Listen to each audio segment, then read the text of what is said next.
Et maintenant, je vais donner la parole au premier intervenant de la journée, Anshun, chef de notre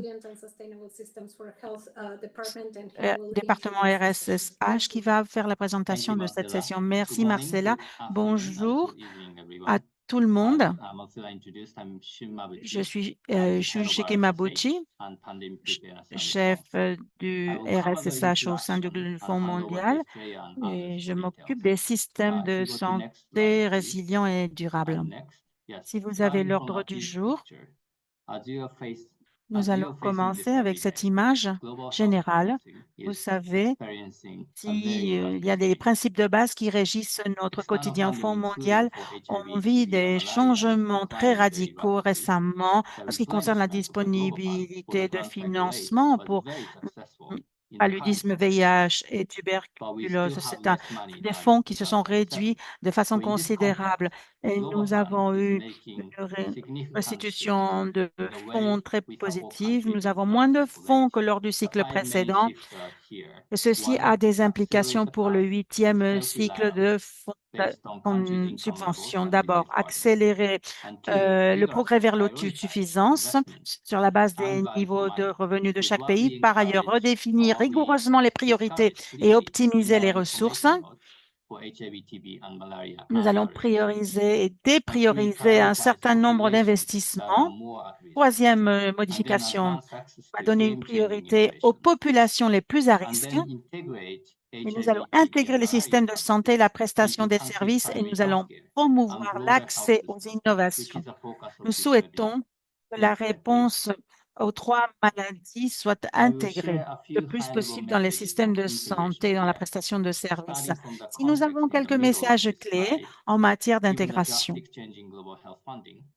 funding dans le HIV, TB, contexte and du malaria VIH, as la siloed tuberculose et vertical le programs paludisme. will no longer be Comme vous le sustainable. savez, le Unless processus any stratégique de country now prestation ready de to services accelerate VIH, integration of TB HIV, et TB, and malaria paludisme services consistant à into fournir des primary services de healthcare lutte and contre broader ces health trois systems. maladies So we de see manière integration coordonnée as au a sein des soins de means to santé primaires et des protect and systèmes de sustain santé plus larges gains afin de against garantir la HIV, TB, and pérennisation, malaria, l'efficacité et la as it réactivité aux can besoins des bring personnes. Cette long-term intégration efficiency est un in the moyen et delivery non of d'une fin pragmatic en outcomes. soi. And integration should be Elle accelerated where remplace des possible approches based on the fragmentées specific par country un context, modèle as it unifié has also risks.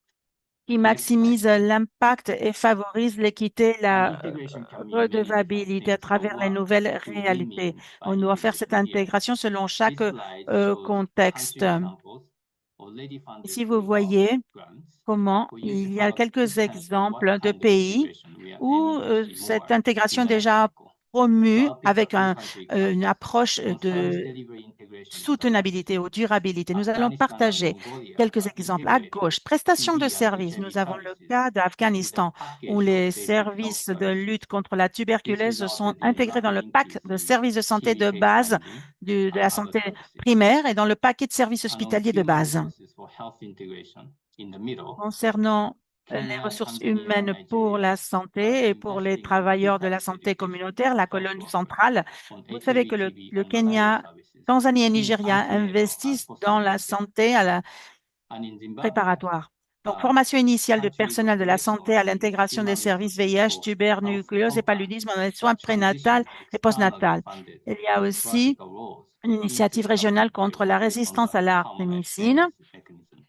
Donc, And il y a on the une health systems integration on the right, Philippines, the second example, à droite, established d'autres fonctions integrated clés data des warehouse and systèmes data dashboard that sanitaires covers résilients et 22 durables. Nous avons notifiable diseases, différents including TB. exemples. Par exemple, I aux hope those Philippines, un are entrepôt a de good example données to have intégrées qui a sense interopèrent of les flux what de integration surveillance de means here. routine alimentant des And tableaux next de bord slide. couvrant 22 maladies à déclaration obligatoire, So how can countries y use compris la our grant tuberculose. cycle 8 Alors value maintenant, nous allons to voir de shift quelle toward manière integrated les primary healthcare pays that includes HIV, TB, and malaria au services? A few CS8, suggestions comment ils as sont we prepare for encouragés à funding. optimiser les financements. First, plan D'abord, now à with partir all de key maintenant, stakeholders avec and tous our les ministry acteurs health et le leadership ministère to de identify la Santé, nous integration allons priorities for identifier your les country. priorités pour Time votre is now pays. for you to work with the ministry Maintenant, leadership vous and avez le CCM temps de travailler to avec le optimize leadership de funding vos ministères, les across CCM, disease pour optimiser allocation le to diseases. financement des Second, in financements this pour cycle, l'intégration. we Deuxièmement, dans ce require cycle, countries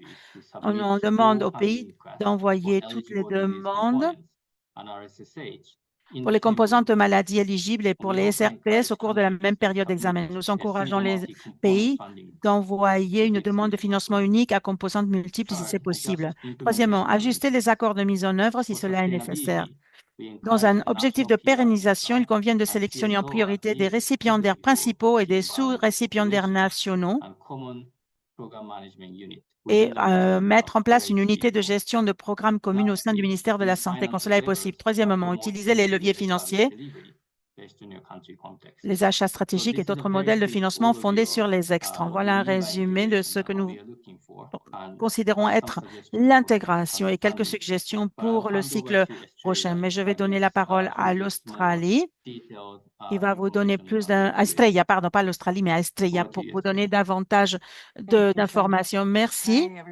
Bonjour à toutes et à tous et merci de venir nous voir. Je suis spécialiste d'intégration senior dans l'équipe de RSSH. Nous allons voir le rapport technique. Ceci a été publié avec les directives essentielles de l'année dernière. Alors, cette élaboration de la note d'information technique fait partie de notre approche intégrée pour gérer l'intégration. Et là, nous travaillons avec les pays dans un effort consultatif pour l'élaboration du rapport avec les partenaires, les acteurs et les communautés. Ici, on a inclus les expériences de pays sans les nommer, ces pays, mais on a partagé beaucoup d'exemples non exhaustifs car l'intégration sera adaptée aux réalités nationales et infranationales de chaque pays. Et il est important que cette intégration soit spécifique dans chaque pays. Mais bien sûr, les exemples ne sont pas exhaustifs. Nous sommes face à un document vivant. Le plus intéressant, c'est de compiler, de collecter des exemples à mesure que les pays avancent dans leur processus d'intégration. Il y a de référence à de nombreux documents, notamment des orientations de l'OMS concernant le SSP, intégration par maladie spécifique et intégration des systèmes de santé par pilier. Il y a aussi des références à des outils pratiques comme l'OMS, outils CPEA et SPDI. Et nous avons aussi la participation de collègues en ligne qui peuvent apporter beaucoup plus d'informations sur cette question. Nous avons des références à la Health Campaign Effectiveness Coalition, HCE, un outil CAS pour l'intégration de campagnes. Nous avons aussi le manuel PASS sur l'intégration. C'est un autre outil à la disposition des pays qui développent des approches d'intégration. Comme vous le voyez, tout ce rapport technique est aligné avec les autres orientations du Fonds mondial, y compris les notes d'information et les rapports techniques pour le cycle CS8 et surtout en ce qui concerne les directives sur pérennité, durabilité, transition et cofinancement. C'est un document vivant. Nous compilons des informations à mesure que les pays avancent. Comme vous avez vu, voilà une image que vous avez déjà découvert auparavant, les principes pour l'amélioration de l'intégration. Les voici. D'abord, une titularité, donc gestion par le pays. L'intégration doit être dirigée par le pays et être alignée sur ses priorités nationales. Ensuite, le Fonds mondial ici n'est qu'un facilitateur de cette intégration qui est géré par le pays. Nous devons avoir des approches différenciées basées sur les contextes locaux, la charge de morbidité et les ressources financières disponibles et permettre des soins inclusifs et centrés sur les personnes.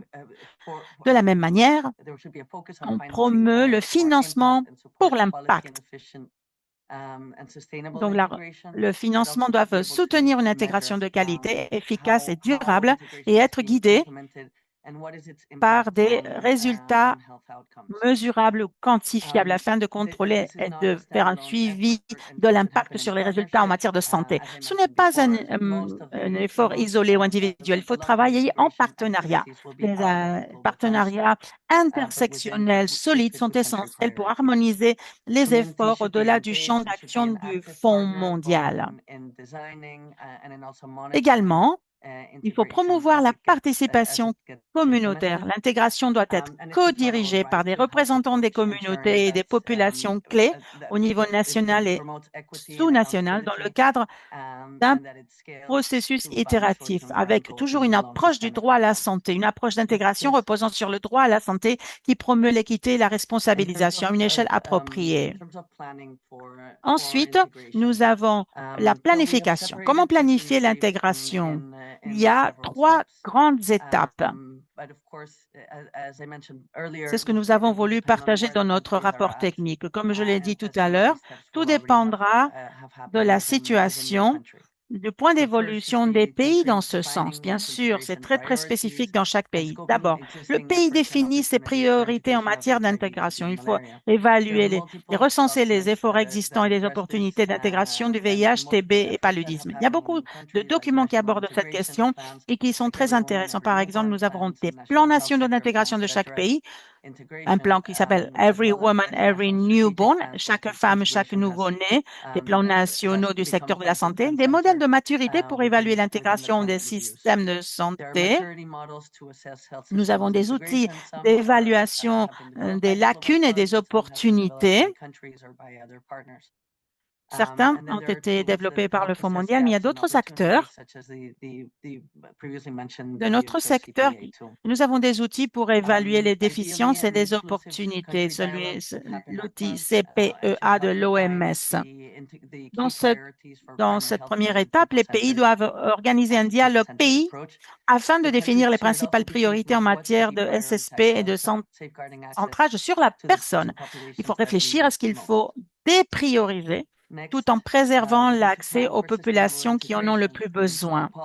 La deuxième étape, c'est la planification pour une intégration durable ou soutenable. Ici, il faut mettre en place des politiques pour institutionnaliser l'intégration et définir un pacte de services essentiels. Le fameux outil SPD qui peut être très utile au niveau des différents niveaux de soins et du système de santé de chaque pays. Il est important d'inclure l'intégration dans les processus infranationaux ou sous-nationaux. Ceci se produit dans le dialogue pays où il faudra incorporer des acteurs sous-nationaux également qui font partie du système de santé afin de définir quelles sont les stratégies à adopter. Adapter les procédures opérationnelles normalisées et les protocoles, donc SOP. Il faut promouvoir le financement durable avec des stratégies de financement de la santé, harmonisation et alignement des budgets, renforcement de la gestion des finances publiques. Et enfin, dans cette deuxième colonne, planifier globalement les investissements dans le numérique, la digitalisation et l'IA de façon holistique. Troisième étape, utilisation des subventions du Fonds mondial pour accélérer l'intégration. Ici, le dialogue pays doit être intégré. Il faut assurer la coordination entre les programmes, les ministères, la société civile, les communautés et les partenaires techniques pour demander un financement. Deuxièmement, définir les priorités à inclure dans les demandes de financement du CS8, le 8e cycle avant la lettre d'attribution. Il y a une question qui a été posée ici. Lors du CS8, chaque candidat est tenu d'envoyer toutes les demandes de financement pour les composantes de maladies éligibles et les systèmes résistants et pérennes pour la santé SRPS au cours de la même période d'examen. Dans le même temps, le Fonds mondial encourage l'envoi d'une demande de financement unique à composantes multiples. S'il n'est pas possible d'envoyer une demande de financement unique à composantes multiples, les demandes de financement distinctes sont toujours autorisées à condition qu'elles soient envoyées au cours de la même période d'examen. C'est important. Il faut allouer les investissements pour les SRPS afin de soutenir les services et les systèmes intégrés, SSP. Garantir une approche intégrée dans les modules de SRPS. Refléter l'intégration dans les accords de mise en œuvre. Et ici, voir comment on peut définir ces systèmes de réponse au VIH, paludisme et tuberculose dans le cadre des systèmes nationaux respectifs. Comme l'a dit notre collègue, Il faut refléter l'intégration dans les accords de mise en œuvre, idéalement sous la coordination des ministères de la Santé ou d'autres acteurs nationaux. Collaborer avec le secteur humanitaire dans des contextes opérationnels complexes. Ça, c'est une recommandation. Refléter l'intégration dans les résultats des subventions, car il faut garantir que l'intégration apparaisse dans le descriptif et dans le budget. Suivi des processus et des résultats de l'intégration. Nous allons parler de ceci tout à l'heure, mais il y aura quelques indicateurs du Fonds mondial. Lorsque les pays mettent à bien un système d'évaluation et de monitoring ou de suivi, il est préconisable qu'ils l'indiquent dans leur demande de financement.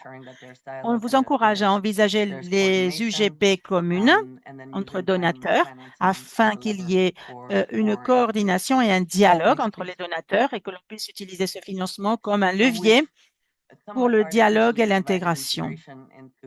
Ensuite, nous avons les domaines d'intégration pour intensifier le soutien du Fonds mondial. Nous en avons deux, la prestation de services à gauche et à droite, les systèmes de santé. Il y a beaucoup de chevauchements entre les deux domaines, mais on a voulu bien les distinguer. Lorsqu'on parle avec les acteurs et associer les partenaires, on considère que le paludisme est généralement intégré dans les systèmes de santé primaires, dans les régions à forte transmission. Il y a beaucoup à faire dans l'intégration des systèmes de santé des pays et dans d'autres programmes. La prévention et la prise en charge du VIH et de la tuberculose devraient être intégrées aussi. Il y a de nombreux efforts dans ce sens. Pas seulement de la part du Fonds mondial, mais de la part d'autres partenaires et acteurs. Ensuite, l'intégration du VIH dans le système de santé primaire, SSP, dans les services ambulatoires, en fonction de chaque contexte. Ceci est judicieux d'un point de vue épidémiologique. Nous sommes conscients que cette intégration sera très différente en fonction des contextes, bien sûr. Mais malgré tout, on souhaite promouvoir cette intégration. Par ailleurs, le diagnostic de la tuberculose à proximité des points de soins offre la possibilité d'intégrer davantage le diagnostic de la tuberculose à proximité des patients. Ça, c'est très important pour les soins primaires. Ensuite, renforcer la plateforme des soins prénatals pour assurer la prévention du paludisme, le dépistage de la tuberculose et le dépistage du VIH, la prévention de la transmission entre femmes et enfants. Tout ceci peut être bien amélioré.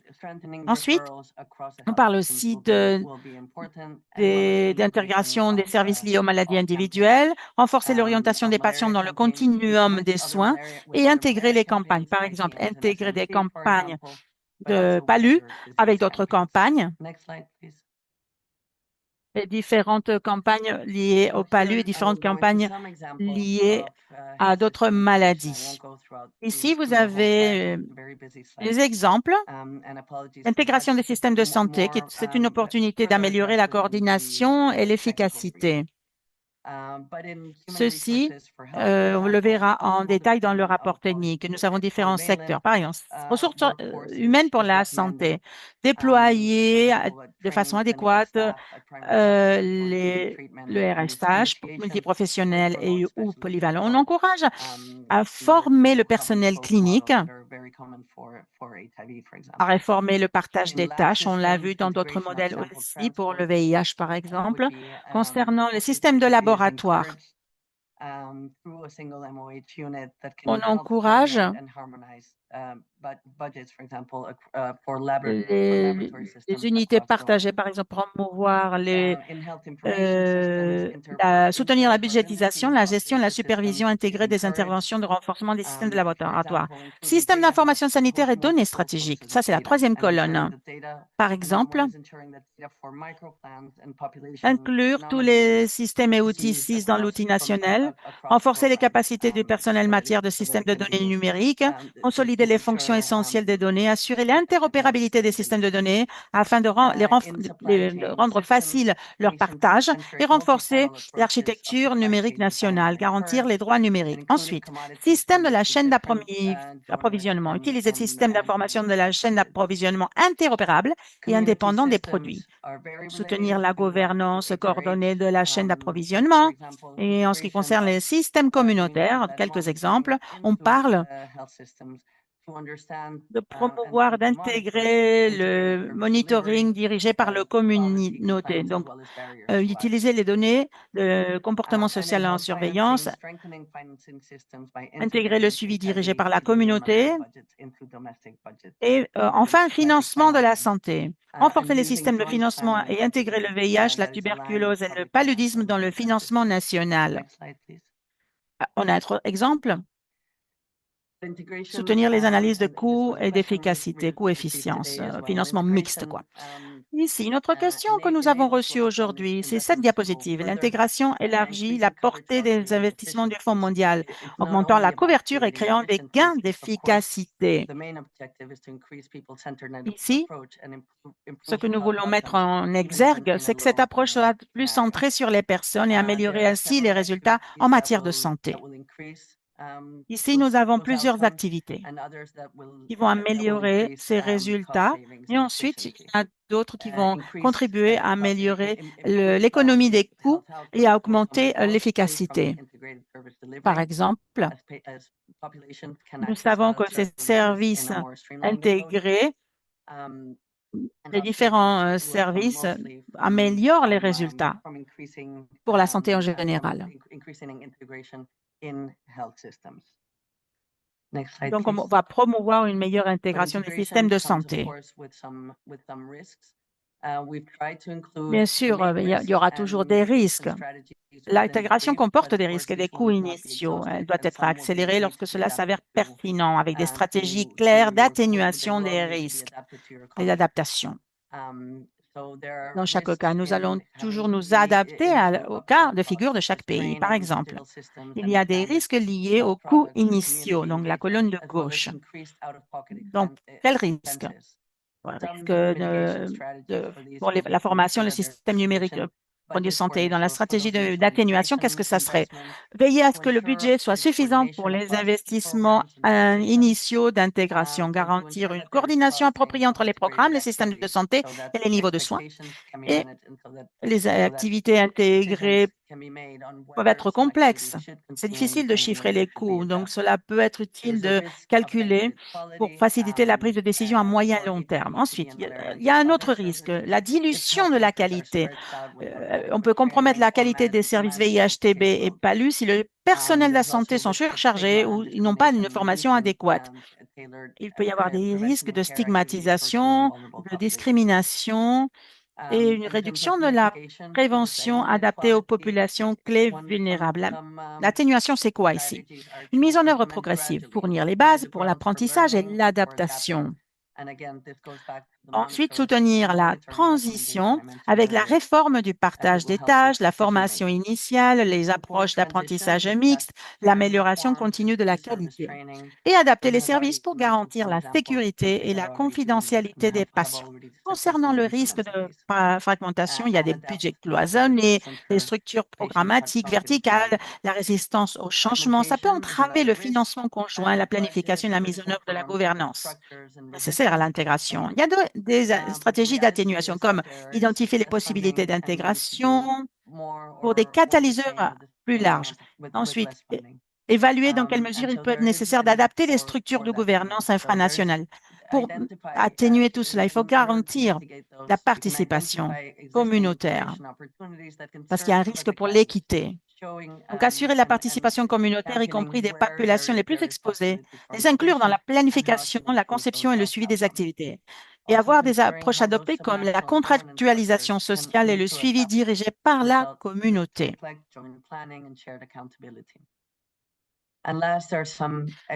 Ensuite, nous allons,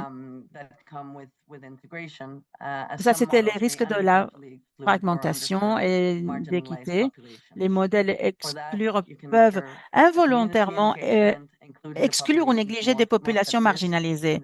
Ce risque augmente lorsqu'il y a des lois répressives, la discrimination, la stigmatisation qui restreignent l'accès ou la participation. Donc, il faut tenir compte toujours de ces populations. Je vais vous parler de ceci un peu plus dans le détail tout à l'heure. Une stratégie d'atténuation pour l'intégration des services VIH destinés aux populations clés.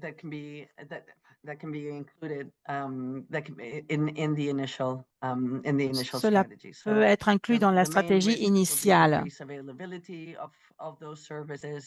Dans la planification initiale, lorsqu'on parle des populations clés, il faut consulter avec les personnes ayant le VIH. Il faut les impliquer dans la prévention, le dépistage, le traitement et les soins. C'est essentiel. Il faut mettre en place les services de façon progressive en s'assurant du monitoring, c'est une autre clé. Concernant la discrimination et la stigmatisation dans les établissements publics ou le manque de confidentialité, pour atténuer ce risque, il faut élaborer, mettre en œuvre des plans de formation initiale et continuer de mentorat à l'intention du personnel sanitaire, intégrer le suivi dirigé par la communauté dans toutes les structures de santé qui dispensent des soins aux populations clés, parce que il y a des données personnelles de membres de populations clés consultées par des entités gouvernementales qui criminalisent les comportements des populations les plus exposées. Au niveau communautaire, un autre risque, la perte de services spécialisés dans les populations clés. Pour atténuer cela, il faut maintenir les services spécialisés en populations clés au niveau communautaire. Il faut réaliser un audit des compétences du personnel des structures de santé afin d'identifier les lacunes de capacité. Par rapport au paludisme, il faudrait voir où se situent ces risques et quelles sont les stratégies d'atténuation possibles. Le Fonds mondial, nous développons des indicateurs qui nous aident à mesurer l'intégration à l'aide d'un cadre holistique. Ici, nous avons des indicateurs en matière d'intégration de la prestation de services. Certains sont des indicateurs personnalisés qui peuvent aider aux ICD, par exemple, les politiques de pays en matière d'intégration, financement de la santé pour l'accès aux services intégrés, comment se fait la mise en œuvre de ces politiques. Et les aspects que nous n'allons pas pouvoir mesurer avec ces indicateurs, c'est la qualité de la prestation des services et l'équité. Ensuite, nous avons des indicateurs pour mesurer l'intégration dans les systèmes de santé avec des modèles de maturité disponibles pour les laboratoires, les travailleurs de santé communautaire, chaînes d'approvisionnement, systèmes communautaires, systèmes d'information digitale et numérique, surveillance et alerte précoce. Il y a des études de cas par pays et il y a des processus internes que nous utilisons pour l'intégration des indicateurs de processus internes et l'évaluation de l'intégration du bureau de l'évaluation et de l'apprentissage. Mes collègues Jessica Kraus, elle va vous présenter des leviers du CS8 pour favoriser l'intégration. Merci. Bonjour, je m'appelle Jessica. Merci Estrella de me donner la parole. Je travaille aussi dans le domaine de RSSH, dans le département d'assistance technique et partenariat du Fonds mondial. Partagez toutes les questions que vous avez dans la partie questions-réponses. Nous sommes en train de parler de tout cela pour avancer dans le cycle 8 en collaboration avec les différents pays. Nous sommes en train d'intégrer toutes vos propositions. Ici, les activités principales pour améliorer l'intégration, messages et outils dans les documents du CS8. En plus de ce qui est noté par la note d'information technique sur l'intégration, Il s'agit de suggérer aux pays des moyens d'utiliser les subventions pour accélérer l'intégration, y compris les processus du Fonds mondial. Tout cela a été mis à jour. On a une mise à jour des demandes et des formulaires de demande du financement. Comme a dit Estrella, nous voulons développer des processus plus intégrés, des approches intégrées. Pour cela, il y a des ressources à disposition des pays. Les voilà. Aussi des NCPR et des pays principaux. Mettez-vous en contact avec votre équipe pays pour obtenir davantage d'informations. Il y a d'autres documents du CS8 où l'on incorpore l'intégration, par exemple les orientations, lignes directrices à l'intention des candidats pour la budgétisation, directive de budgétisation, tous les matériaux du hub d'apprentissage Asie-Pacifique, et vous avez aussi différents matériaux et supports pour la vulgarisation dans différents canaux. Nous avons le formulaire de demande de financement, l'exemple de demande de financement, le message de la lettre d'attribution et participation des instances de coordination nationale aux moyens de formation, séances d'information en contact avec les pays et webinaires, participation à des réunions portant sur une maladie spécifique. Ensuite, nous avons des réunions comme celle-ci, justement, ce webinaire. Dans les prochains mois, vous allez voir qu'il y aura différentes formations, différents supports pédagogiques qui vont être publiés. En bas de la diapositive, vous verrez tous ces supports, tous ces matériaux où il y a l'incorporation de l'intégration dans l'ensemble du processus de demande de financement. Donc, session d'intégration dans le cadre du dialogue pays, afin d'amélioration de l'établissement des priorités d'intégration, soutenir la préparation et l'alignement des fournisseurs d'assistance technique. Ensuite, nous allons avoir un soutien consultatif du secrétariat tout au long de la période de demande de financement, y compris les processus d'examen et d'approbation des demandes de financement, ateliers d'intégration, séances du réseau de population clés. Il y a des centres d'apprentissage. Donc, on vous informera de tous les événements qui vont être mis sur pied dans les prochains mois. Merci, Jessica. Et maintenant, on va passer au français. Nous allons écouter la présentation du Bénin. Je vais donner la parole aux représentants du Bénin qui vont nous présenter ceci en français. L'expérience du Bénin pour présenter leur activité, leur expérience en intégration. On a en ligne Dr. Hervé Begnide, premier secrétaire exécutif adjoint du Conseil national de lutte contre le VIH-Sida, la tuberculose et le paludisme, CNLSTP. Dr. Conrad Deguenon, directeur de l'hygiène et l'assainissement de base à santé communautaire, Agence nationale de soins de santé primaire. Et M. Armand Awansou, responsable du suivi stratégique de l'instance nationale de coordination du Fonds mondial.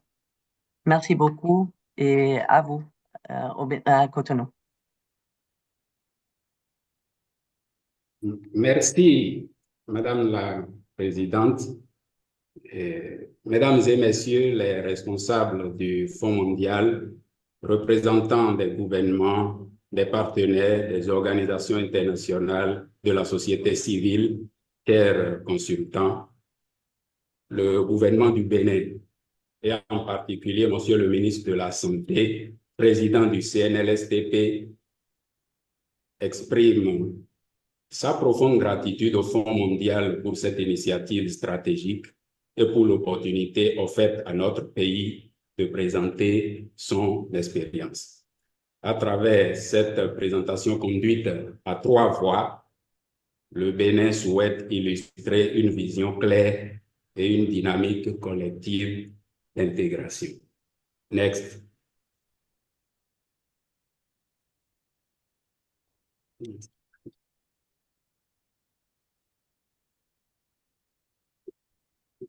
Merci. Notre intervention est structurée en 5 points. je présenterai en premier lieu le processus d'élaboration du plan stratégique national intégré visant à éliminer le VIH-Sida, la tuberculose, le paludisme, les hépatites, les IST, les épidémies, appelées PSNIE 2024-2030, ses modalités de mise en œuvre et son dispositif de suivi et d'évaluation.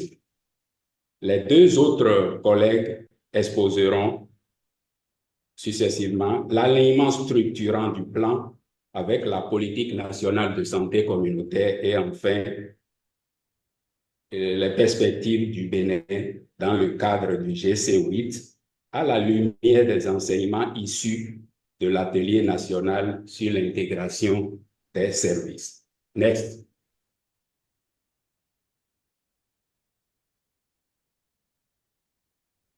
Quelle est la vision de notre plan, le plan 2024-2030?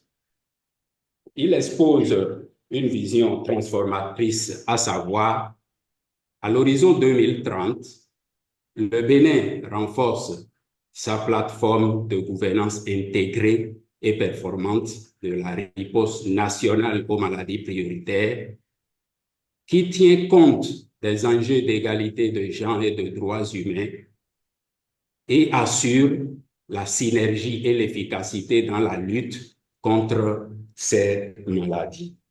Cette vision traduit un changement de paradigme, à savoir passer d'une juxtaposition de réponses sectorielles à une logique systémique centrée sur les populations.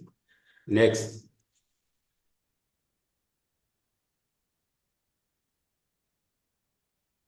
Parlons du processus d'élaboration du plan.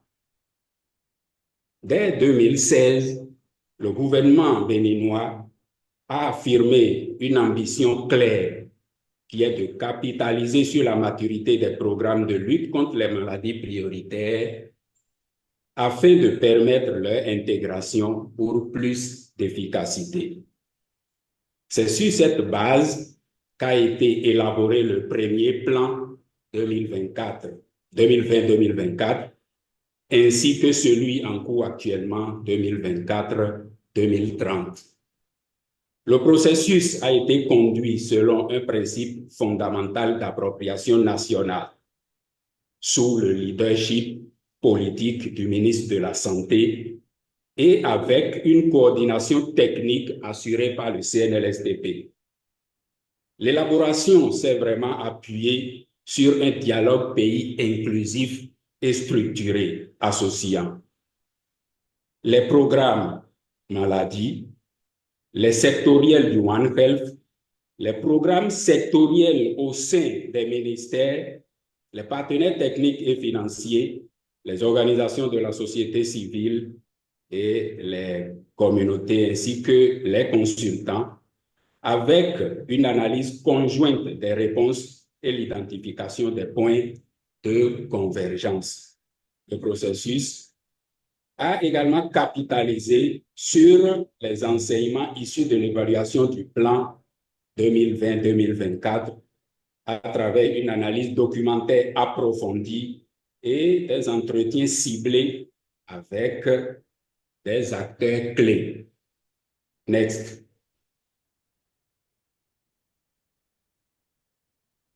Parlons des modalités de mise en œuvre et des mécanismes institutionnels. La mise en œuvre, elle repose sur une architecture institutionnelle allant du niveau national au niveau communautaire. Le CNLSTP assure un rôle central de coordination stratégique, garantissant la cohérence interprogramme, tandis que les structures sanitaires et communautaires et aussi territoriales portent la mise en œuvre opérationnelle des interventions intégrées.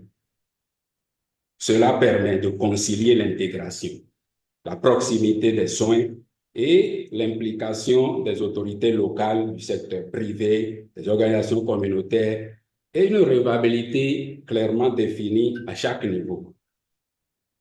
Sur le plan opérationnel, l'intégration se traduit par la convergence des services de dépistage, de prise en charge et des activités communautaires en cohérence avec la politique nationale de santé communautaire qui intègre un paquet de services en santé humaine, animale et environnementale. Le GC7 a été utilisé comme une phase de transition bien maîtrisée, avec un principal récipiendaire unique pour les maladies prioritaires et le renforcement du système de santé, assuré par le CNLSTP, et avec l'intégration transversale des dimensions genre et droits humains. Cette phase a permis de tester les approches intégrées, de renforcer les capacités des acteurs, notamment à travers des supervisions intégrées.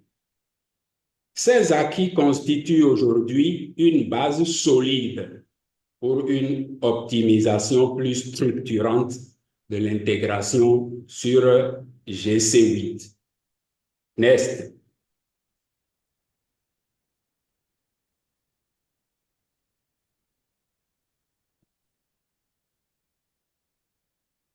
Parlons du suivi, évaluation et l'amélioration des performances. Le pilotage stratégique de l'intégration au Bénin repose sur un dispositif de suivi et d'évaluation harmonisé, institutionnellement ancré au CNLSTP. Ce dispositif contribue et combine le suivi de routine, des revues conjointes périodiques et des évaluations intégrées permettant une utilisation systématique et structurée des données pour orienter les décisions. La redevabilité est assurée à travers un reporting intégré aux conseillers du CNLSTP à tous les niveaux ainsi qu'aux partenaires et par un retour d'informations régulier aux composantes locales du système de santé et aux communautés. Ces mécanismes contribuent à une dynamique continue d'amélioration des performances et de renforcement de la qualité des interventions. Next.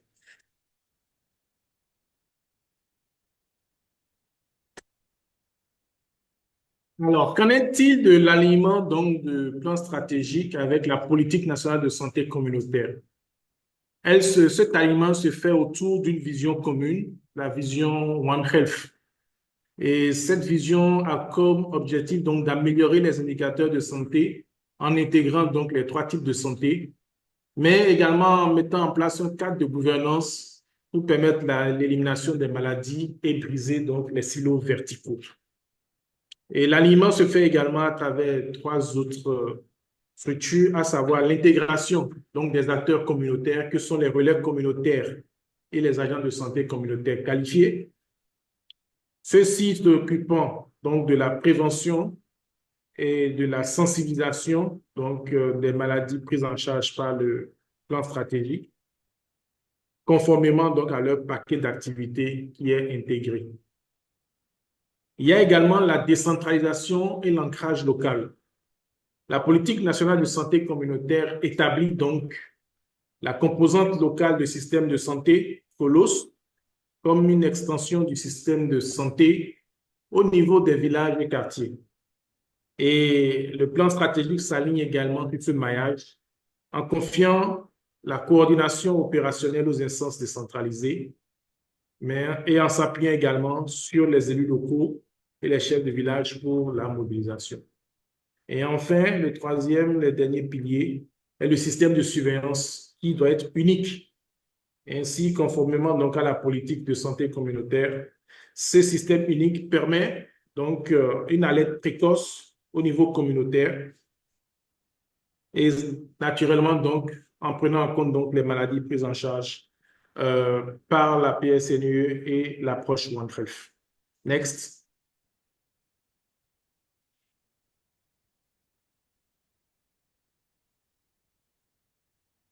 Pour ce qui est donc des mécanismes de financement, Il faut reconnaître que l'intégration permet donc une mutualisation des interventions. Ceci donc définit une stratégie clé pour le réinvestissement donc, de l'économie à échelle qui est générée par l'intégration des interventions, mais elle vise également donc, la mise en place d'un panier commun. Ce panier commun est opérationnalisé déjà par le PSNIE à travers donc pour l'acquisition des produits de santé, l'achat et la gestion des stocks ainsi que leur distribution.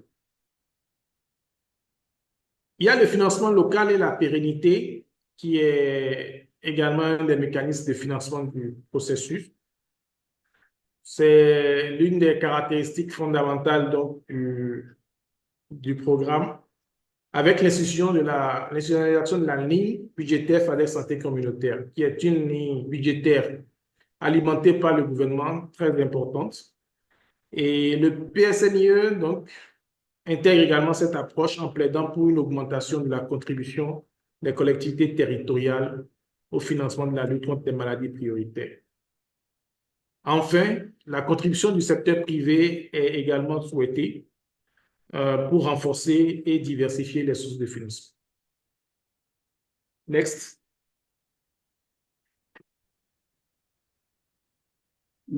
Le Bénin a organisé un atelier de haut niveau sur l'intégration des services de santé. L'organisation de cet atelier se fonde sur la méthodologie suivante. Il y a eu une phase de collecte des données auprès des principaux récipiendaires des programmes maladies et des directions techniques du ministère de la Santé à l'aide d'un outil qui a été conçu par le Fonds mondial. Il y a eu aussi une analyse des données collectées qui a permis de disposer des informations sur les différents domaines d'intégration possibles et les propositions pour le prochain cycle de financement du Fonds mondial. Cet atelier a été participatif et a impliqué les partenaires techniques et financiers, les directions techniques du ministère de la Santé en charge des soins de santé primaire, des laboratoires et du système d'information sanitaire, des OSC, les PIA, les principaux récipiendaires, les programmes ainsi que les ONG internationales intervenant dans les domaines de la santé sexuelle, de la reproduction et de la santé mentale. Il y a eu également la finalisation des réponses pour certains domaines qui n'avaient pas été renseignés au cours de la phase de collecte et la hiérarchisation des priorités qui ont été définies. Au cours de cet atelier, les priorités se présentent en 4 axes. Le premier axe, c'est la planification et les politiques ressources humaines. Le deuxième axe, c'est l'intégration des services de soins et laboratoires. Le troisième axe concerne le suivi, évaluation et le système d'information. Et le dernier axe, chaîne d'approvisionnement et logistique. Next. Au niveau du premier axe, nous avons 2 priorités qui ont été définies. C'est de mettre en place un système de panier commun de tous les financements, y compris même le financement national. Et cette action est sous la direction, la coordination de la direction de la planification, de l'administration et des finances du ministère de la Santé. La deuxième priorité est d'assurer l'évaluation même du modèle actuel d'intégration, de la gestion de la subvention en vue d'une prise de décision à l'effet de son amélioration pour le GC8. En ce qui concerne le deuxième axe d'intégration, à savoir les services de soins et laboratoires, la première priorité, c'est de généraliser l'offre et l'intégration des services au niveau des 34 zones sanitaires au niveau national. Et la deuxième priorité, c'est de pérenniser le paquet CLM Community Lead Monitoring en intégrant une démarche participative et inclusive de sorte à pouvoir prendre en compte toutes les maladies et les cibles. Next.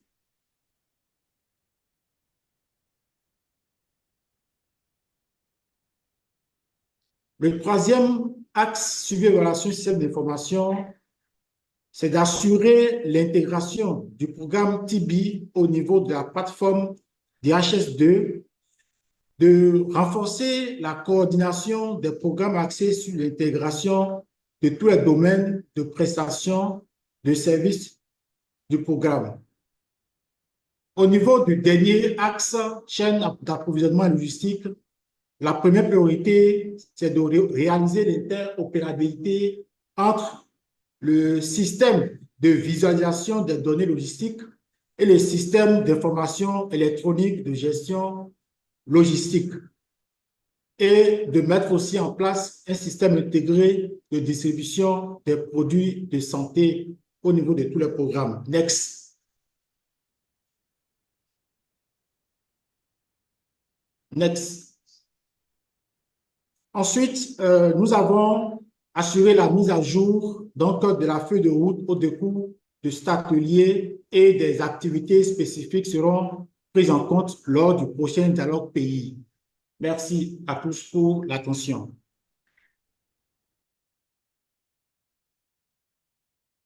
Merci beaucoup aux collègues du Bénin. Et maintenant, vous pouvez switcher à l'anglais. I will now continue in English for the summary and the Q&A. Next slide, On va please. passer au résumé et au débat. Merci. So in summary, Pour inclusion résumer, is a means and not an end in itself. l'intégration est un moyen important reach better health pour outcomes, arriver à de and to support meilleurs gains made against HIV, TB, résultats and malaria.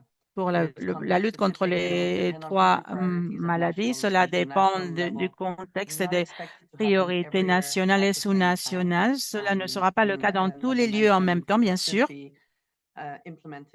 Comme je vous le disais, on pourra développer tout ceci selon les approches et progressivement en fonction des pays. Il y a les pays qui devront apporter une vision globale du système de santé et des résultats sanitaires de la population et examiner comment les investissements du Fonds mondial contribuent à ces objectifs en reconnaissant que tous les domaines n'entrent pas dans le champ d'action. Dans le cycle de subvention 8, chaque candidat est tenu d'envoyer toutes les demandes de financement pour les composantes de maladies éligibles et les systèmes résistants et pérennes pour la santé. Le Fonds mondial recommande de présenter une demande de financement unique à composantes multiples. Si ce n'est pas possible, on peut envoyer une demande de financement unique à composantes multiples dans les demandes de financement distinctes, à condition qu'elles soient envoyées au cours de la même période d'examen. Veillez à ce que le descriptif et le budget reflètent une coordination entre les programmes. La participation communautaire à la conception, à la mise en œuvre et au suivi des services sera nécessaire. Il faudra chiffrer et contrôler les activités intégrées afin de faciliter la prise de décisions futures. Nous allons passer maintenant aux questions-réponses. Merci beaucoup pour votre participation. Il y a beaucoup de questions, je vois. Je vais vous montrer la diapositive. Il y a des questions sur les populations clés. Oui, merci beaucoup, Estrella. Ici, nous avons quelques diapositives et les questions. Je voulais demander aux collègues du Bénin si tout est bien, si vous voulez répondre à des questions. On va passer d'abord la parole pour répondre aux questions aux collègues du Bénin. Sorry again for the switch to French. Collègues du Bénin, il y a des questions pour vous sur l'intégration, sur votre présentation. If my colleagues can put the slide with the questions for Bénin, so that we have them in front of us. It's for the Ici, oui, on les a en face, les questions pour le Bénin. Si vous les voyez, vous pouvez répondre aux questions. Est-ce que vous les voyez? C'est à l'écran. Vous avez des questions en français.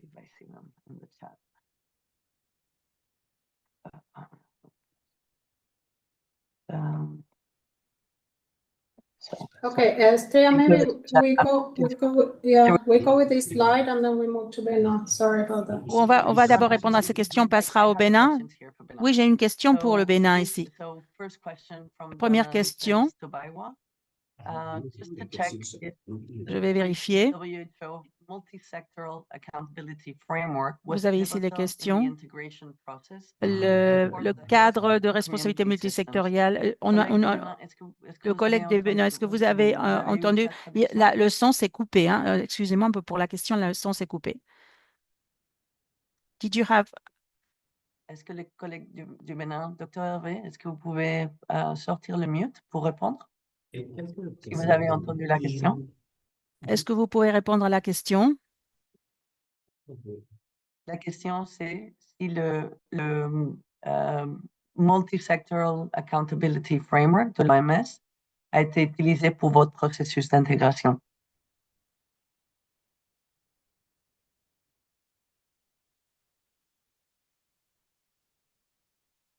Bon, sinon, est-ce que vous m'entendez? Oui, oui, nous vous entendons très bien. Vous avez entendu la question?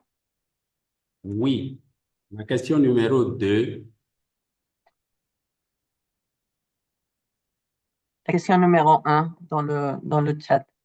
Si le Multi-Sectoral Accountability Framework de l'OMS a été utilisé pour votre processus d'intégration.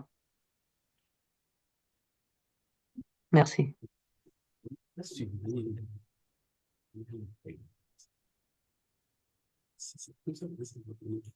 C'est la question numéro 1 de Donald Davis Tobaiwa. Sinon, on peut passer à la prochaine question, si c'est plus facile.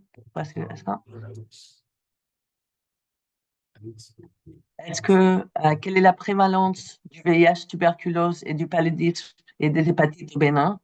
Est-ce que cette intégration concerne tous les niveaux des soins de santé, le sous-système communautaire et les unités sanitaires?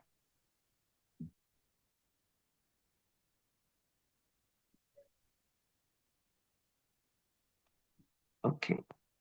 Je pense que les collègues du Bénin, I think they're having some connection issues. Vous avez des problèmes de connexion, vous nous entendez? Est-ce que vous voulez répondre à la question 1 et la question 2? On peut revenir vers vous pour la réponse aux questions si vous avez des problèmes de connexion. Nous allons passer aux premières questions. Et si vous pouvez vous reconnecter et nous entendre pour répondre aux questions 1 ou 2, sinon on va continuer pour les populations. Allez-y, oui, merci. Merci pour vos questions. Vous avez vu sans doute dans la partie de la présentation d'Estrella, il y a une mention spécifique à tout cela. Nous savons qu'il y a une grande stigmatisation et une discrimination de les services de santé et que les personnes qui sont touchées par un plus grand risque souvent ont plus de difficultés d'accès. Donc, c'est très, très important que cette stratégie d'intégration aborde la discrimination des populations et que ceci soit travaillé avec le personnel sanitaire. Car cela doit être dans le cadre des protocoles et des formations standards pour les travailleurs de la santé. Mais tout cela dépendra des pays et de la population des pays. C'est pour cela qu'il faut travailler avec les parties prenantes afin de nous assurer que toutes les populations ont l'accès, mais particulièrement aux populations à risque. Je vais vous donner la parole à Estrella. Merci, Marie. Excusez-nous, parce qu'il y a beaucoup de questions. Il n'y aura pas le temps de répondre à toutes les questions, mais on pourra répondre par écrit par la suite. La suivante.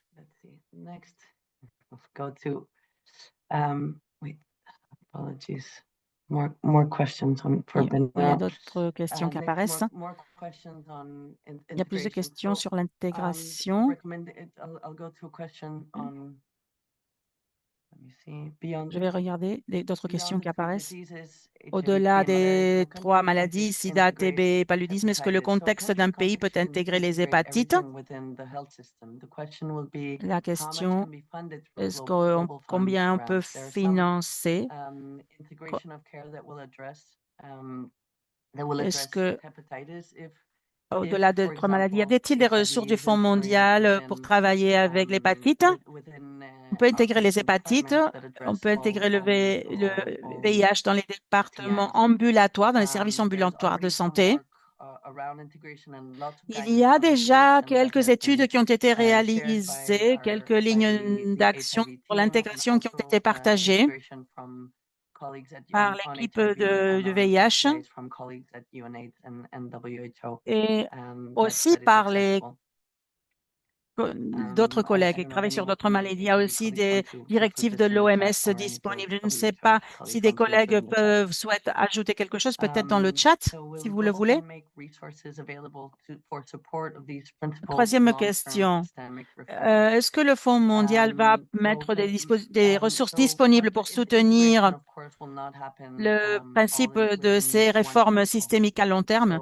Alors, l'intégration ne va pas se développer en un seul cycle. Cela sera fait en plusieurs cycles. Alors, un grand nombre des stratégies seront développées tout au long de plusieurs cycles à long terme. Cela dépend du point de la situation de chaque pays. Mais ceci est prévu. Les réformes systémiques à long terme sont prévues. Vous pouvez trouver différentes ressources. L'outil SPDI, il y a des ressources en ligne intéressantes sur le SPDI. Une collègue, si vous voulez dire quelque chose, qu'on peut trouver ces outils comme le SPDI en ligne, bien sûr. Dans le site web du fonds de l'OMS, bien sûr. En attendant, vous pouvez ouvrir vos micros pour ajouter des commentaires si vous le souhaitez. On va continuer en concernant les modèles de maturité en matière d'intégration et par rapport à cet outil que vous avez mentionné. Est-ce que vous pouvez partager de l'information à ce propos? Où est-ce qu'on peut trouver ces informations sur le webinaire? Oui, l'outil d'évaluation des modèles de maturité a été publié dans le site web des CDC d'Afrique, par exemple, et nous allons l'inclure aussi dans les diapositives. Une fois que nous allons les terminer, on les partagera après cette présentation. Vous l'aurez aussi. D'autres questions? La recommandation de consolider les accords de mise en œuvre dans une seule unité de gestion de projet sous la coordination des ministères de la Santé. Cela pourrait donner lieu à une moindre présence des organisations de la société civile et des acteurs principaux. Comment on peut assurer l'accès aux services pour les populations criminalisées ou marginalisées qui souhaitent éviter les points de soins à cause de leur peur de la stigmatisation? Je ne sais pas si j'ai bien compris cette question. C'est un petit peu compliqué, la rédaction en anglais. Peut-être que des collègues peuvent bien me donner un coup de main pour comprendre cette question. Je ne sais pas s'il y a des collègues qui souhaitent dire quelque chose sur la question 6. Je vais passer à la 7.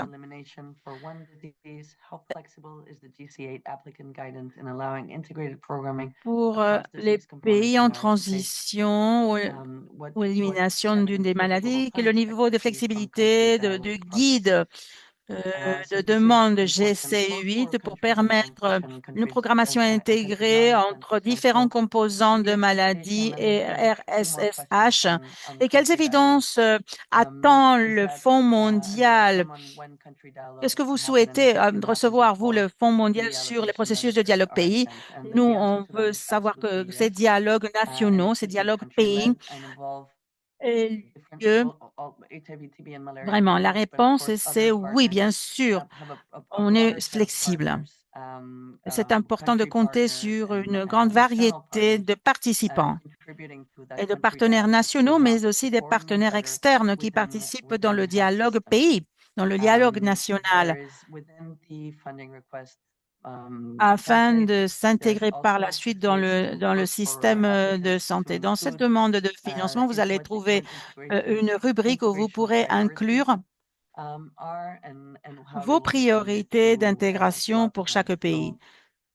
et comment vous allez les aborder avec les différentes subventions. Donc oui, effectivement, c'est très, très important d'inclure les priorités d'intégration dans la phase initiale de la candidature, au tout début. Merci, c'est très important. Et les aborder aussi dans le dialogue pays, bien sûr.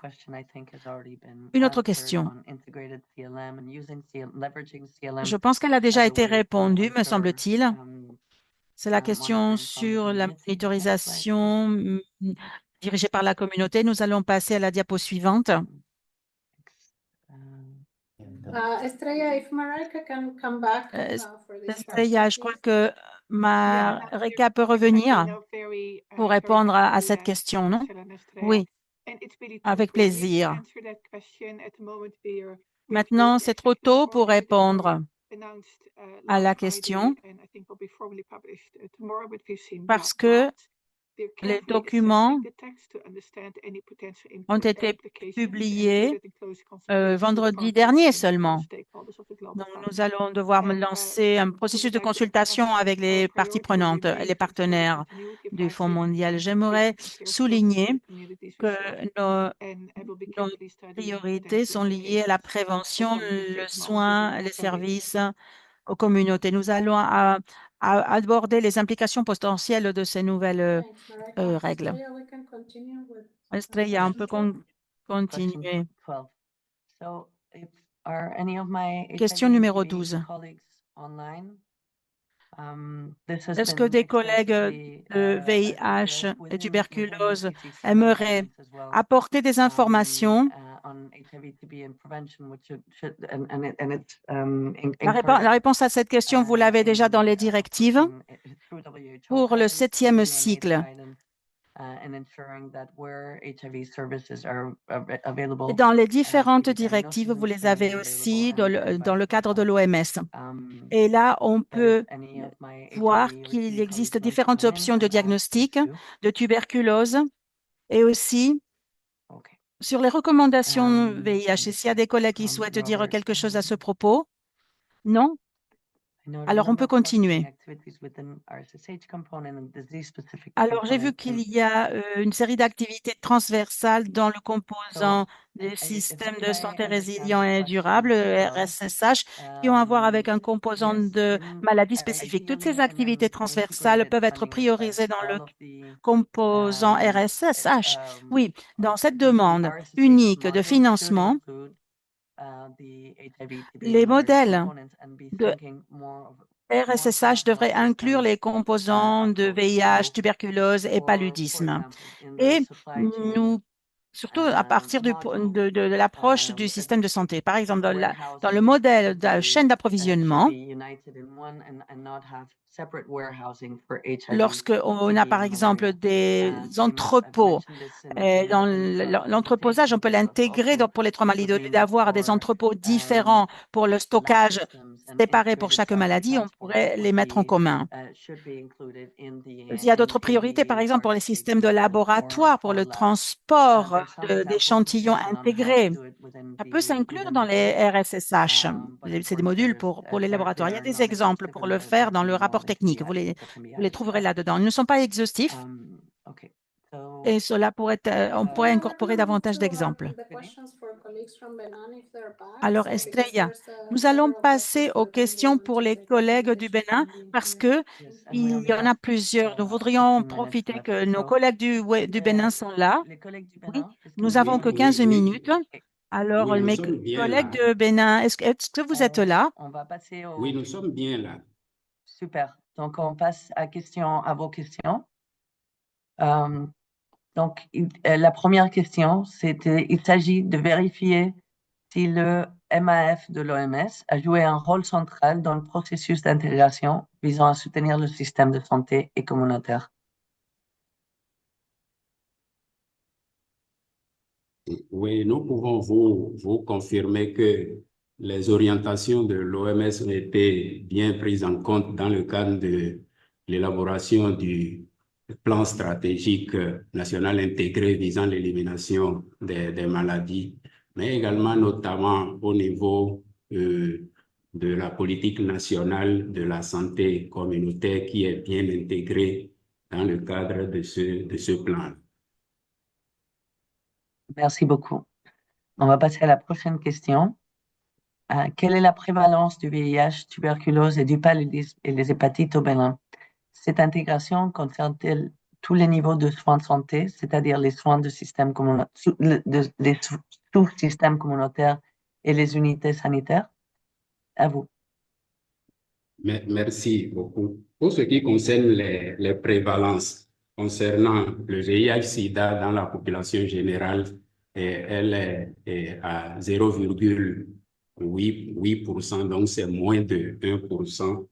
Pour ce qui concerne la tuberculose, l'incidence actuelle validée dans le précédent rapport de l'OMS est de 40 cas pour 100 000 habitants au Bénin. Nous vous confirmons qu'elle est vraiment en nette diminution par rapport aux précédentes années. Et concernant les hépatites, nous vous précisons que les hépatites sont bien sûr intégrées dans le PSNIE et d'ailleurs, le PSNIE, son appellation, c'est le Plan stratégique national intégré et visant l'élimination du VIH-Sida, de la tuberculose, du paludisme, des hépatites, des infections sexuellement transmissibles et des épidémies. Toutes ces maladies reconnues prioritaires au Bénin sont bien prises en compte dans le cadre du PSNIE. Voilà. Et aussi bien ancrées dans le cadre de la nouvelle politique de santé communautaire, qui est un levier majeur de ce PSNIE au niveau communautaire. Parlant des niveaux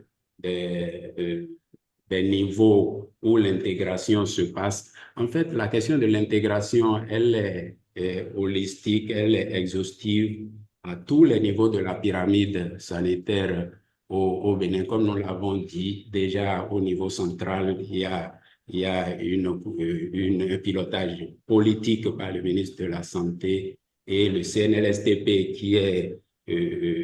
qui joue la coordination et technique à ce niveau-là. Dans les niveaux intermédiaires, tout est pris en compte, et notamment encore en matière opérationnelle, nous pouvons vous dire que toutes les structures sanitaires du pays couvrent la mise en œuvre du PSNIE et à travers les actions de dépistage, de prise en charge et des actions communautaires. Mais le volet communautaire, encore à travers la nouvelle politique de santé communautaire, et qui prend en compte les relais dans tous les villages, les hameaux, les quartiers de ville de ce pays, ils mettent en œuvre ce plan stratégique intégré. Et cela prend une dimension, naturellement même One Health, avec un paquet de santé humaine, santé animale et santé environnementale. Je précise au passage que cela prend en compte toutes les maladies prioritaires que nous avons citées un peu plus tôt, avec des indicateurs à tous les niveaux et des espaces de redevabilité qui permettent de suivre cette mise en œuvre à tous les niveaux. Merci. Merci, docteur. Je passe à la prochaine question qui est importante pour les pays à faible prévalence du VIH. Comment organisez-vous les services de dépistage, sachant que pour le paludisme, le dépistage se fait dans toutes les zones sanitaires, tandis que pour la tuberculose et le VIH, il n'est disponible que dans un nombre limité de centres de dépistage au Bénin. Je pense que là-dessus, ils veulent aussi savoir comment organisez-vous les références et l'accès aux soins en dehors de ces centres de haut volume. À vous. Merci beaucoup. Comme vous l'aviez dit, au niveau du Bénin, le VIH, la tuberculose, il y a eu une nette amélioration de la couverture, de la prise en charge. D'abord, vous parlez des centres de santé. Oui, effectivement, toutes les structures sanitaires du pays et publiques, les structures privées également ont des capacités techniques aujourd'hui pour suivre les questions de dépistage. Également au niveau communautaire, avec les aspects non seulement de CLM, mais également de suivi communautaire et avec aussi l'implication des relais. Et toutes ces affections sont dans ces paquets communautaires-là, ce qui amplifie et optimise vraiment le dépistage et le suivi à tous les niveaux. Merci beaucoup. On passe à la prochaine slide, s'il vous plaît. OK. Comment avez-vous concrètement intégré les relais communautaires et les agents de santé communautaires? Sont-ils inclus dans les budgets pour la rémunération ou travaillent-ils comme volontaires? Quelles sont les motivations qui sont prises en compte dans leur intégration? À vous. Merci beaucoup. En termes de relais communautaires et d'agents de santé communautaires qualifiés, effectivement, ça fait deux types d'agents de santé. Les relais communautaires sont des volontaires, donc qui sont désignés par la communauté et qui ont à charge un nombre moyen de 200 ménages.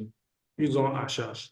Et les agents de santé communautaires qualifiés sont des spécialistes de santé, donc des techniciens de santé disposant d'une licence de soins infirmiers et qui sont les superviseurs directs de ces relais communautaires. L'intégration s'est faite sur le paquet d'activités. Donc, c'est vraiment un paquet intégré, OneHealth, harmonisé. Donc, tous les relais communautaires, donc, à l'issue du territoire, font la même chose. Donc, ils ont le même paquet d'activités qu'ils déploient. Ce paquet étant suffisamment large, on a dû mettre en place des mécanismes de motivation. Alors, le relais communautaire, qui est le volontaire donc, de la communauté, a une motivation de 50 000 francs CFA le mois. Ça, c'est la motivation financière.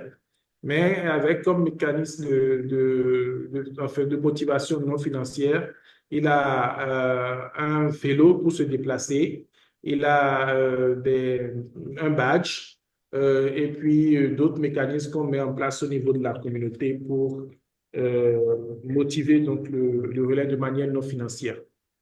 L'agent de santé communautaire qualifié d'un spécialiste de santé, lui, a une motivation financière. Il a un salaire et non une motivation. Il a un salaire de 250 000 francs CFA. Il a une moto et également donc, des mécanismes de motivation non financière. Et donc, comme je le disais, l'intégration est réellement sur le paquet d'activités. Par ailleurs, donc, ces motivations sont assurées à la fois par le gouvernement et les partenaires techniques. Donc, il y a un mapping qui est fait et donc certains sont pris en charge donc, par les partenaires techniques et d'autres dans d'autres communes donc, sont pris en charge par le gouvernement à travers donc, la ligne FADEC Santé Communautaire qui est une ligne donc, du gouvernement qui est affectée directement aux communes et qui se charge donc de payer la motivation donc, de ces acteurs sur le terrain. Il faut reconnaître également que le plan de financement prévoit une autonomisation complète donc, du financement de la santé communautaire au bout de 7 ans de mise en œuvre, de telle manière que, de manière progressive, donc, les apports des partenaires diminuent et celui donc, du gouvernement diminue pour augmente de 15% chaque année, de telle manière qu'au bout de 7 ans, la 8e année, donc, la prise en charge totale soit faite par le gouvernement. Merci beaucoup. Merci beaucoup. Merci beaucoup, docteur. On fait une dernière question avec vous et on passe il nous reste encore beaucoup de questions à répondre. Quand on sait que le budget national n'est pas souvent disponible ou n'est pas toujours décaissé à temps, au moment voulu, quelle stratégie a été mise en place pour assurer un fonctionnement optimal du panier commun? Et je vais vous demander de faire une réponse un peu courte, même si c'est une question assez chargée, pour qu'on puisse passer aux autres questions. Merci. Merci beaucoup. Et au Bénin, le ministre de la Santé, pour assurer la fluidité de ces appuis, le ministre de la Santé a mis en place un comité de pilotage de la santé communautaire et qui suit tous ces aspects. Et le ministre de la Santé suit donc avec ce comité directement ces aspects-là, comme par exemple les aspects liés au panier commun, au point où ce sont des priorités qui ne subissent aucune lourdeur ici au Bénin.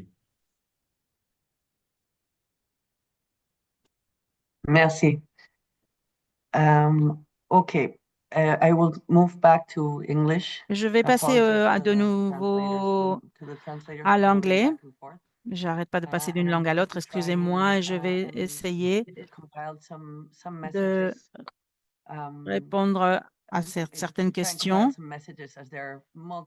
parce qu'il y a beaucoup de questions, effectivement. Il y a eu beaucoup de questions sur l'accès aux populations clés. Marika a donné déjà une réponse générale sur les multiples ressources disponibles et nous allons nous assurer de les inclure dans la présentation avant de le partager avec vous. Lorsque notre site web sera publié, nous inclurons cette information sur les ressources d'accès pour les populations clés. En ce qui concerne les accords de mise en œuvre des récepteurs bénéficiaires principaux, il y a déjà une approche durable. Dans l'introduction, ce qui apparaît, c'est que l'idéal, c'est qu'il y ait des bénéficiaires principaux et sous-nationaux, mais cela ne se produit pas dans tous les pays, effectivement. Donc, nous soutenons toujours la durabilité et il y a aussi des questions liées aux indicateurs et à la mesure de résultats. Il y a des indicateurs personnalisés. Ils sont à la disposition des pays qui peuvent être adaptés au contexte de chaque pays.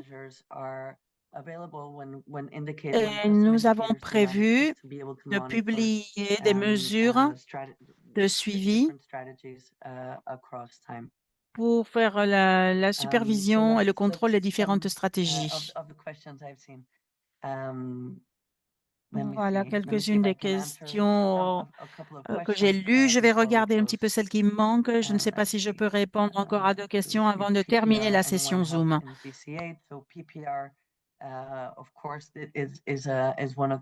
ce qui concerne la préparation aux pandémies, est-ce que cela fait partie de One Health dans le 8e cycle, préparation aux pandémies? Alors oui, cela fait partie, même si nous nous concentrons surtout sur VIH, tuberculose et palu, mais ceci est inclus aussi, préparation aux pandémies. Dans le rapport technique, vous avez toutes les recommandations dans ce sens, le One Health aussi. Concernant les MCP, il y a beaucoup de questions sur les systèmes communautaires. Les communautés ont été un élément central dans le développement de ce rapport technique et surtout pour l'identification des priorités. Et c'est fondamental toujours de consulter les acteurs communautaires à tout moment dans les pays. Ceci sera toujours le cas. On va toujours compter sur les communautés dans les dialogues pays afin de nous assurer qu'ils contribuent à la définition des stratégies et des priorités. Il y a une autre question quant aux travailleurs de la santé, des ressources humaines, de la santé.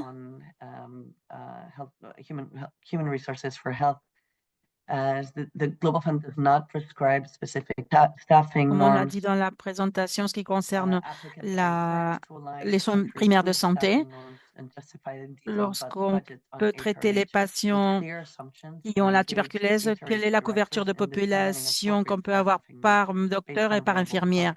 Ici, le Fonds mondial ne prescrit pas de normes spécifiques en ce qui concerne le personnel qui doit être là en fonction du nombre de populations. On encourage les services de santé de s'aligner ou d'aligner leurs demandes par rapport à la situation du pays, par rapport à la législation du pays, pour justifier les budgets détaillés pour les ressources humaines, le personnel. Je crois qu'il va falloir terminer. On n'a pas de temps pour toutes les questions, mais je ne sais pas si je peux voir des questions rapides à répondre. Est-ce qu'il y a des questions ici sur les systèmes de santé? Nous allons essayer de répondre par écrit au plus grand nombre de vos questions parce que nous n'avons pas le temps aujourd'hui. Mais sachez que un grand nombre de ces questions peuvent être répondues en lisant la documentation en ligne. Il y a beaucoup de contenu et c'est très difficile de gérer tout ce contenu très rapidement maintenant.